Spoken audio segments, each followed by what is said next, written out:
Hamilton's performance isn't just underwhelming, the data suggests something far more sinister. We're cutting through the noise to examine every detail: car setups, telemetry variances, performance inconsistency, strategic calls. This isn't speculation, it's a data driven investigation into what's really happening behind the scenes. Formula One is no stranger to controversy, but this season, Lewis Hamilton's struggles at Ferrari go beyond underperformance. With no podiums across 15 races, public frustration, and a mounting narrative of internal sabotage, it's time to ask, what does the data actually say?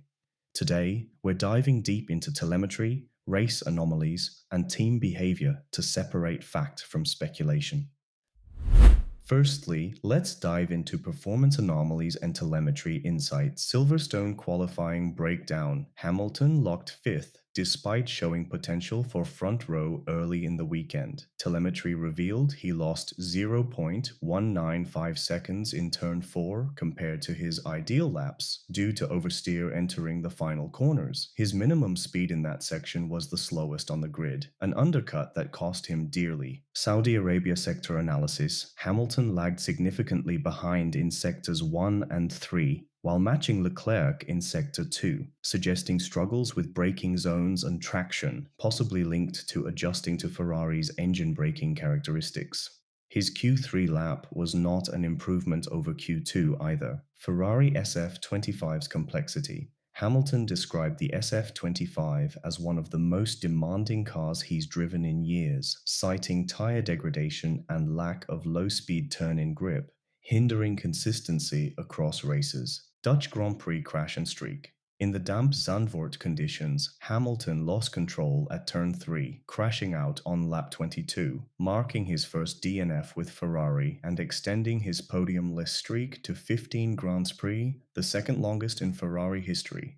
Chinese Grand Prix disqualification. Hamilton won the sprint but was disqualified from the race for excessive plank wear, a technical infraction. Leclerc was also disqualified, underscoring Ferrari's reliability and regulatory issues. Across these key events, the data portrays a pattern: consistent underperformance in braking heavy sectors, setup limitations, grumbling reliability, and critical mistakes under pressure. A video series via a TikTok account, Olave7, alleges Ferrari favored Leclerc with setups Hamilton didn't request, namely reverse changes to rear-end stability setups overnight, altered ride height and differential settings, and even post-park Fermi tire warmer recalibration for Leclerc. Meanwhile, Hamilton's plea for changes was allegedly ignored. One insider whistleblower claims Hamilton was marginalized in debriefing sessions. Leclerc addressed Ferrari's main technical chiefs, while Hamilton was relegated to a smaller room with just 2 engineers.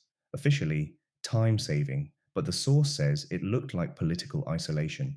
However, skepticism persists. Africa Sport points out these allegations lack verifiable documentation. No telemetry dumps, no internal comms, no named whistleblowers. They highlight how conspiracy theories around high-profile athletes thrive online despite lacking evidence. Beyond individual races, strategic missteps expose deeper fault lines. In Miami, Hamilton publicly criticized Ferrari's decision-making. He was kept behind Leclerc despite having fresher tires, eroding trust, and raising morale concerns. At the Hungarian GP, Hamilton crashed in Q2 and called himself absolutely useless, suggesting Ferrari should replace him. Leclerc secured pole, Ferrari's first of the season. Team principal Vasseur later said they underestimated how difficult adapting to Ferrari would be. Ferrari's front row promise at Silverstone faded due to small handling issues, oversteer, and lack of rotational grip, as noted earlier. All of this adds up: inconsistent strategies, technical infractions, limited setup trust, and repeated qualifiers under pressure. So, where does this leave us? Let's review. Telemetry clearly shows Hamilton losing time under braking, in cold corners, and during qualifying runs, suggesting setup mismatch or inability to push the SF25 consistently. Mechanical DNFs, strategic mistakes, and technical disqualifications amplify the perception of internal turmoil.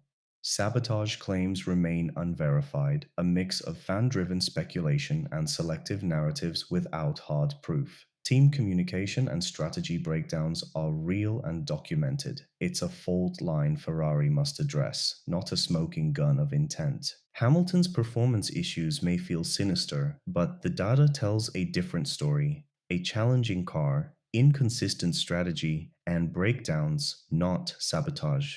The real drama lies not in conspiracies, but in the engineering battles and cultural misalignment threatening one of F1's greatest drivers. So, next time you hear sabotage, ask, show me the data. If you found this breakdown revealing, give it a like, subscribe for more analytics, and tell us, what do you think is behind Hamilton's slump? Politics, car, or just the toughest season of his career?